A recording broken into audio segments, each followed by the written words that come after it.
Good morning class. बेटा last video में हमने आपका एक्सरसाइज 5.2 के क्वेश्चन नंबर 3 तक कंप्लीट करा दिए थे। आज इस पीरियड में हम बात करेंगे question number 4, question number 5 and question number 6। तो सबसे पहले हम बात करेंगे क्वेश्चन नंबर 4।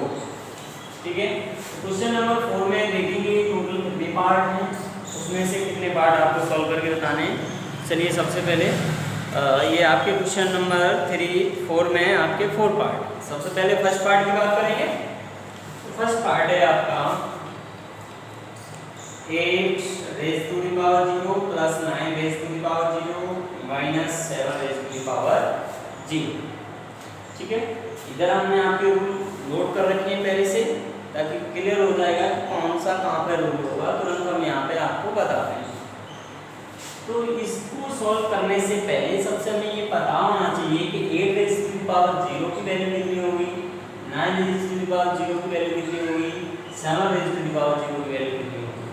जब एक्सपोनेंट 0 होता है तो ये रूल नंबर हमने 3 बताया है, rule number 3, exponent with 0, but जो बेस होता है उसका वैल्यू 0 नहीं होना चाहिए।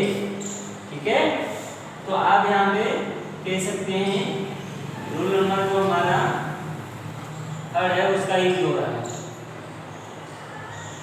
ठीक, तो आप कह सकते हैं 8 रेज़ टू द पावर 0 है, इसका वैल्यू कितना आएगा 1, प्लस इसका कितना आएगा 1, माइनस इसका कितना आएगा 1। ओके, अब रूल फॉर बोडमास रूल के लिए जो एडिशन का रूल था, सबसे पहले आप ऐड करते तो उसके बाद माइनस करते। 1 और 1 कितना हो गया 2 और माइनस ये 1। अब सब्ट्रैक्शन कर देंगे, एडिशन पहले होता है उसके बाद सब्ट्रैक्शन होता है, तो आपका यहाँ आंसर कितना आ गया 1। ओके स्टूडेंट, तो फर्स्ट पार्ट क्लियर हो गया। हमने पता कर लिया कि इनको सॉल्व करने के लिए हमें रूल नंबर 3 की नीड है। रूल नंबर 3 क्या है, p raise to the power 0 equal 1 but p not equal 0। इसका वैल्यू 1 तो होगा, बट ये जो बेस है इसका वैल्यू 0 नहीं होना चाहिए। यानी ये फॉर्म अगर ऐसी हो गई तो नॉट डज नॉट एग्जिस्ट, ये इसके इक्वल नहीं होगा, नहीं होगा। ओके, तो आप कह सकते हैं कि p का वैल्यू 0 नहीं होना चाहिए, तो इसका वैल्यू क्या आएगा 1। रिंग शब्द का वैल्यू आपका कितना आ गया 1 आ गया।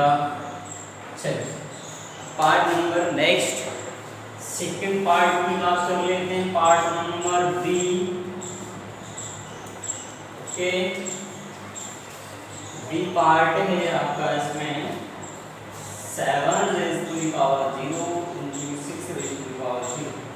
यहाँ पर भी कोई रूल यूज करना है, जब तक हम एक का वैल्यू नहीं फाइंड करते तब तक हम इसको सिंप्लीफाई नहीं कर सकते। तो आपका कौन सा रूल हो जाए, rule number 3, p raise to the power 0 equal 1 और t नॉट इक्वल 0। इसी रूल का यूज करेंगे तो यहाँ 7 रेज़ टू द पावर 0 का वैल्यू आप ही बताएंगे, 6 रेज़ टू द पावर 0 का वैल्यू आप ही बताएंगे, और 1 का मल्टीपल होगा तो आंसर क्या आ जाएगा, इसका भी 1 आंसर आ गया।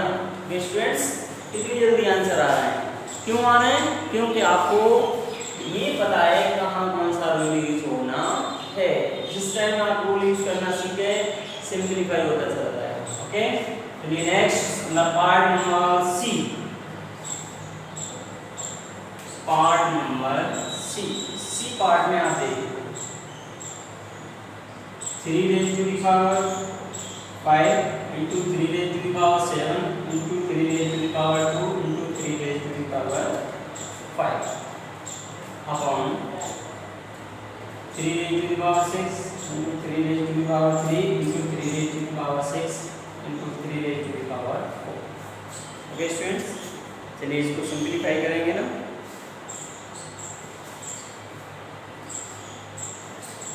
अब यहाँ आप रूल कौन सा यूज करेंगे, बेस सेम है ना। रूल नंबर फर्स्ट, जितने भी एक्सपोनेंट है वो सारे के सारे कैसे हो जाएंगे, आपस में ऐड हो जाएंगे। तो 3 raise to the power 5 plus 7 plus 2 plus 5, okay, upon 3 raise to the power 6 plus 3 plus 6 plus 4। ऐसा कैसे कर दिया, यहाँ हमने यूज कर लिया इसका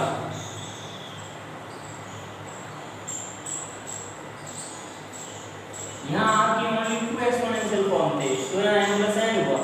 अगर यहाँ बहुत सारे होते तो आपकी सभी के एक्सपोनेंट ऐड हो जाते हैं, बट बेस सेम होना चाहिए, मल्टीप्लाई होना चाहिए। तो सभी में बेस सेम है, मल्टीप्लाई हो रहा है, सभी के एक्सपोनेंट आपस में ऐड हो गए। ऐसा ही यहाँ पर होगा। ओके,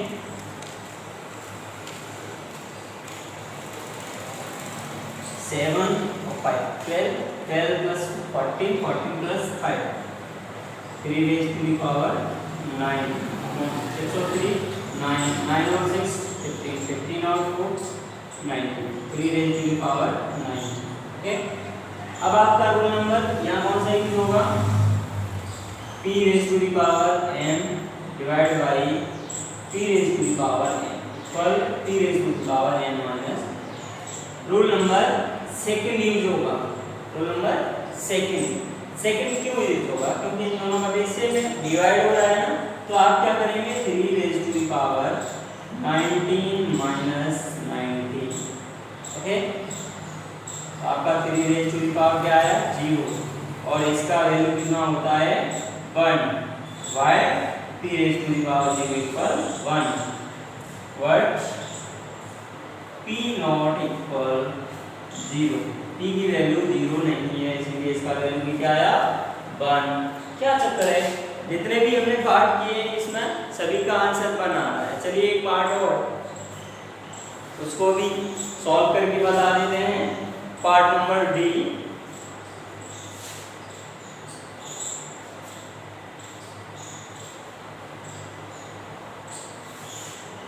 चलिए पार्ट नंबर डी क्या है आपका इसमें,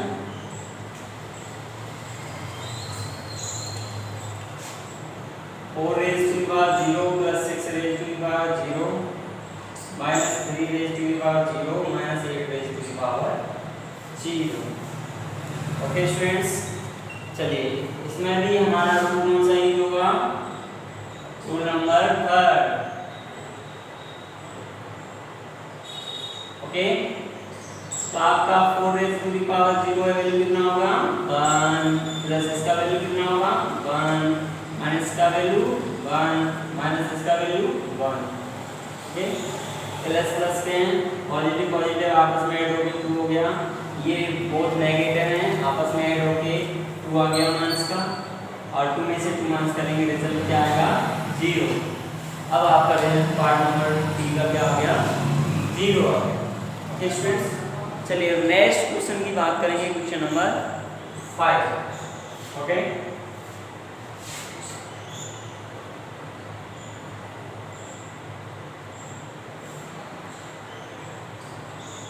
चलिए क्वेश्चन नंबर 5 में हमें क्या करना है, रेसिप्रोकल फाइंड करना है। तो रेसिप्रोकल फाइंड करने से पहले हमें क्या करना होगा, जो भी हमारा क्वेश्चन दिया गया है उसे सिंपलीफाई करना होगा। अगर ऑलरेडी सिंपलीफाइड है तो फिर हम उसको रेसिप्रोकल कर सकते हैं। अगर एक्सपोनेंशियल फॉर्म में दिया है तो हम उसके बेस का रेसिप्रोकल कर देंगे, आंसर आ जाएगा। तो चलिए सबसे पहले ए पार्ट की बात कर लेते हैं। रेसिप्रोकल फाइंड करना है -2/9 raise to the power 3, -2/9 whole raise to the power 3। इसका क्या फाइंड करना है, रेसिप्रोकल। जब रेसिप्रोकल फाइंड करते हैं तो इसका बेस का रेसिप्रोकल करना होता है। ठीक, आप ऐड करेंगे यहाँ reciprocal of -2/9 raise to the power 3। जब रेसिप्रोकल फाइंड करते हैं तो इसके बेस का रेसिप्रोकल करेंगे और एक्सपोनेंट से हम बिल्कुल भी टच नहीं करेंगे।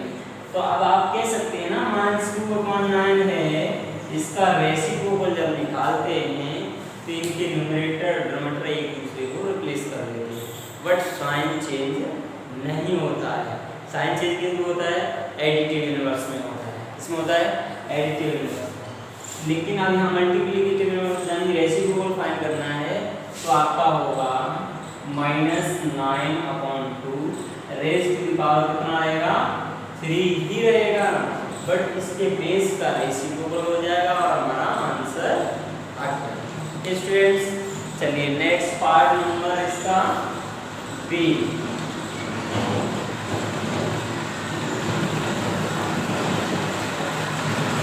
पार्ट नंबर बी है आपका 25/5 rays to the power 4।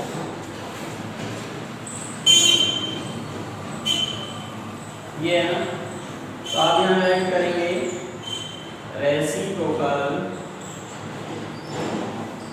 Of 25 upon 5 raised to the power 4 equal 5 raised to the power 4 upon 25। Okay, reciprocal कर दिया ना, डिनोमिनेटर न्यूमरेटर में और न्यूमरेटर में आ गया। अब हमें क्या करना है बेटा, तो सिंपलीफाई कर लीजिए।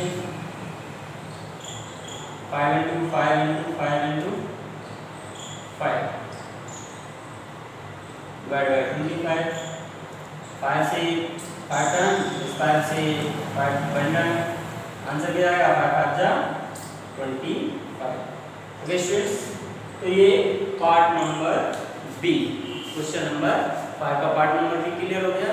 चलिए नेक्स्ट क्वेश्चन इसी का पार्ट नंबर सी करा देते हैं।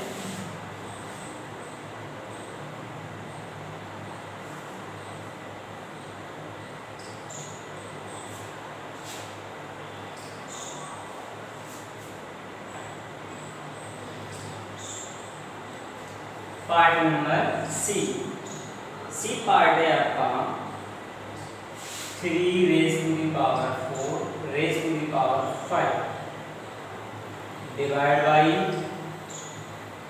3 raised to the power 2 raised to the power 4।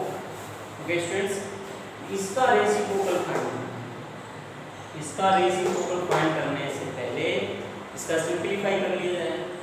Okay, इसको सिंपलीफाई करने के लिए हमें क्या करना होगा, 3 raised to the power 4 into 5 हो जाएगा divide by 3 raised to the power 2 into 4।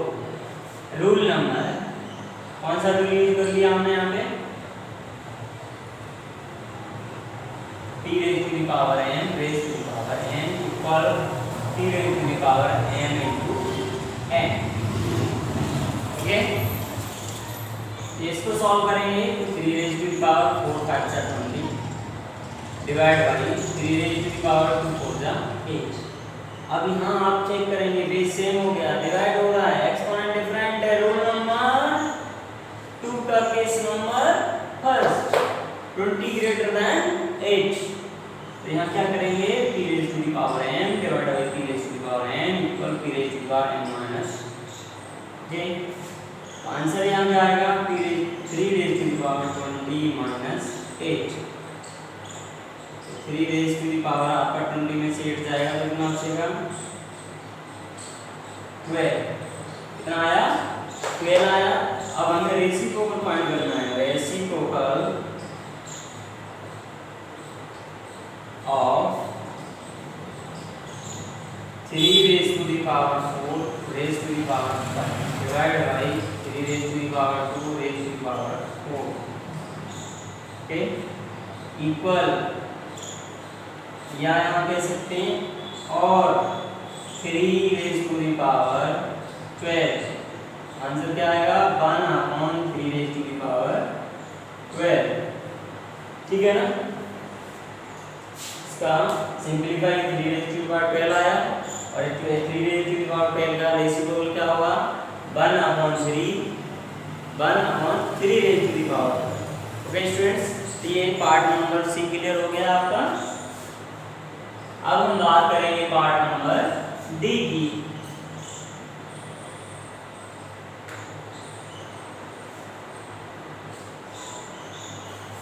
चलिए पार्ट नंबर डी आपका वेरी सिंपल है।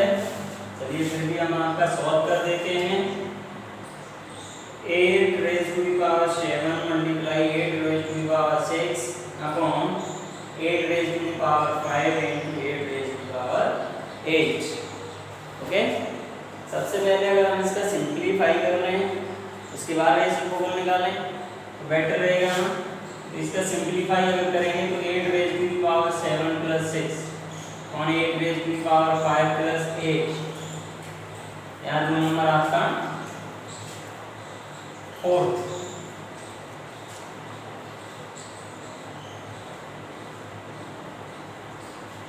और नहीं आपका नंबर फर्स्ट ही यूज हुआ है यहाँ पे। रूल नंबर फर्स्ट 7 और प्लस 6 हो गया 8 raise to power 13 upon 8 raise to power 13। अब यहाँ आप देख रहे हैं बेस सेम है, तो बेस सेम है डिवाइड हो रहा है पावर 30 माइनस 13। रूल नंबर आपका second, okay second rule use करेंगे यहाँ पे। आपका यहाँ आएगा 8 रेज टू पावर 0। अब 8 रेज टू दी पावर 0 की वैल्यू क्या आएगी 1। इस रूल से आपका p raise to the power 0 equal क्या है 1 होता है, बट p नॉट इक्वल 0। यहाँ p की वैल्यू 0 नहीं होगी, तो समझ लीजिए इसका वैल्यू 1 आ रहा है। तो यहाँ आप देख लीजिए p की प्लेस पे कितना 8 है, इसलिए इसका वैल्यू कितना आया 1। ओके स्टूडेंट्स, तो ये क्वेश्चन नंबर आपका 5 क्लियर हो गया। नेक्स्ट क्वेश्चन नंबर 6 की बात करते हैं।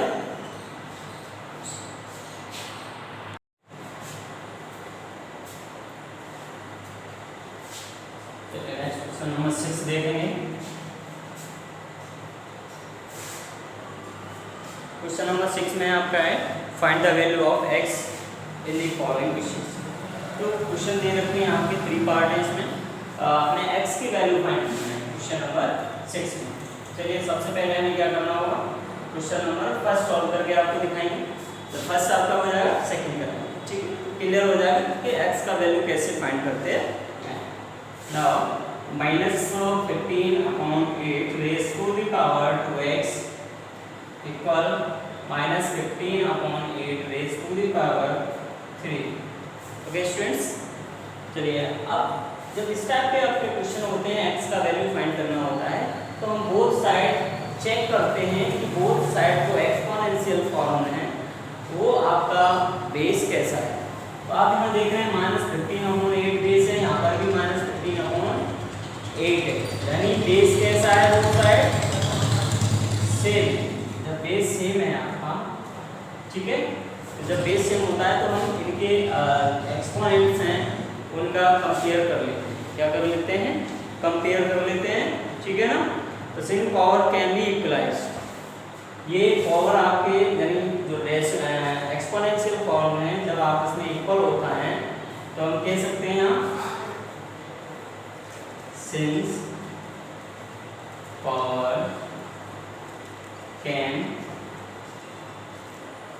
इक्वलाइज। जब हमारी पावर इक्वलाइज हो सकते हैं देन 2x इक्वल 3। जब बेस सेम होता है बोथ साइड तो हम कह सकते हैं इसका एक्सपोनेंट भी आपस में इक्वल होगा 100%।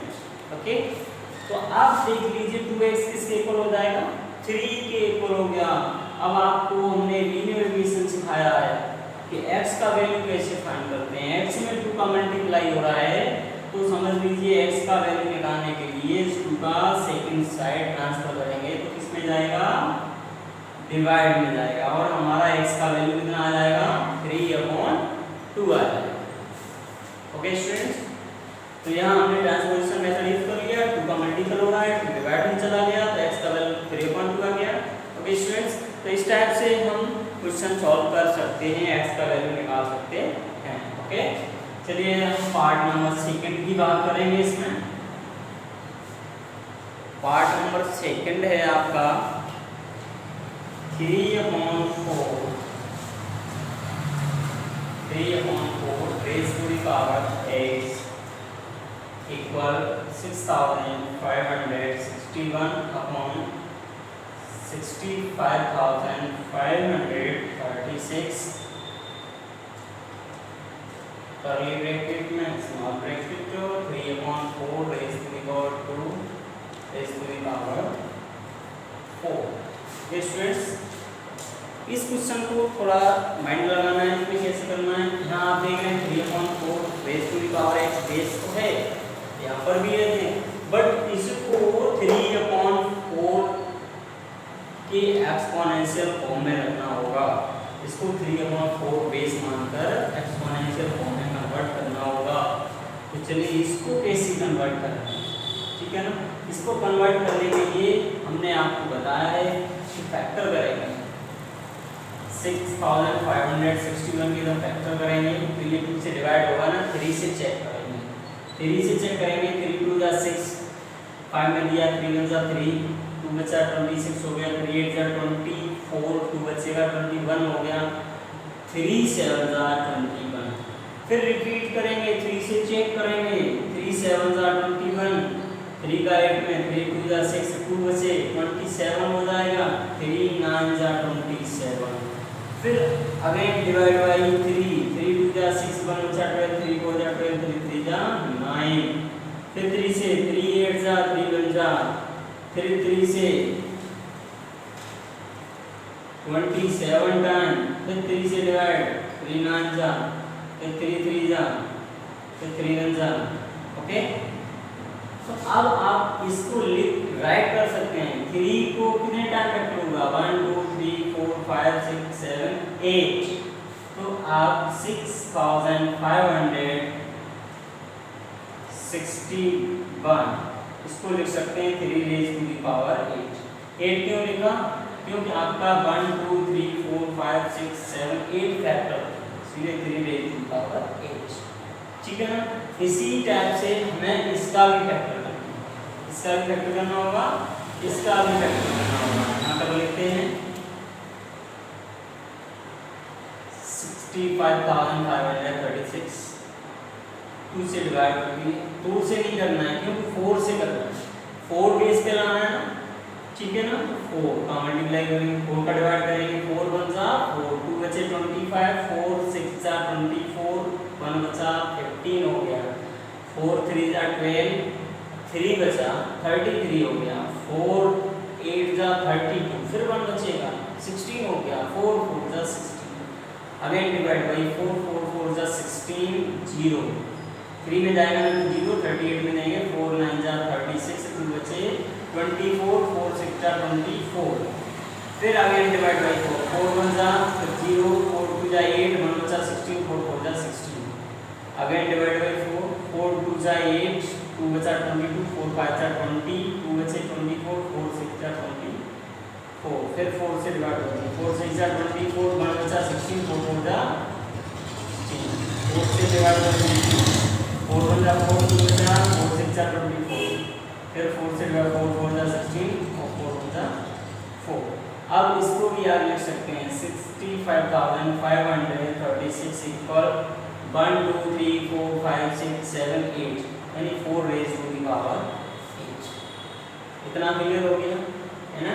तो अब हम इसको सॉल्व करेंगे, तो आपका क्या आएगा, 3/4 raise to the power x equal, इसको लिखेंगे 3 raise to the power 8 upon इसको लिखेंगे 4 रेज़ टू द पावर 8। इसको क्या लिखेंगे 4 रेज़ टू द पावर 8 और इसको क्या लिख लेंगे 3 रेज़ टू द पावर 8। यहाँ तक क्लियर हुआ। अब इस पावर का पावर में मल्टीप्लाई करेंगे, अब हमारे क्या हो जाएगा 3/4 रेज़ टू द पावर 4 2 जा 8, रूल नंबर 2 लगा लेंगे यहाँ पे, p raise to the power m raise to the power n equal p पे mn। ठीक है, तो यहाँ आपका क्या हुआ 3/4 raise to the power x equal 3/4 raise to the power 8 और यहाँ 3/4 raise to the power 8। Okay students, यहाँ आपका ऐसे कैसे लिख लिया, यहाँ इसीलिए लिख लिया एक्सपोनेंट सेम था, डिनोमिनेटर डिफरेंट था, वो बेस डिफरेंट था, तो इस टाइप से आपका इसमें ये बेस डिफरेंट है, एक्सपोनेंट सेम है, तो इसको लिख दिया p/q raise to the power n। तो ऐसे ही यहाँ 3/4 raise to the power 8। Okay students, ये इस रूल का यूज कर लिया हमने यहाँ पे। अब आप देख रहे हैं इन दोनों का क्या हो रहा है, आपस में मल्टीप्लाई हो रहा है। क्या हो रहा है यहाँ मल्टीप्लाई, तो 3/4 raise to the power x equal 3/4 raise to the power 8 plus 8। यहाँ आपका कौन सा रूल स्टार्ट हो गया, कौन सा यूज हो गया, p raise to the power m into p raise to the power n equal p raise to the power m plus n। Okay, इस रूल का यूज हो गया फर्स्ट रूल का, 3/4 raise to the power x पर 3/4 raise to the power 6। Okay students, अब हम compare कर देंगे ऑन कंपेयरिंग पावर्स का कंपेयरिंग करेंगे तो x इक्वल आंसर आपका कितना आ जाएगा 16। ओके स्टूडेंट्स, तो ये आपका क्वेश्चन नंबर 6 का सेकंड पार्ट क्लियर हो गया। सी पार्ट आपको करना है। ओके स्टूडेंट्स, इसके बाद आपके नेक्स्ट पीरियड में नेक्स्ट एक्सरसाइज सॉल्व कराएंगे। Thank you.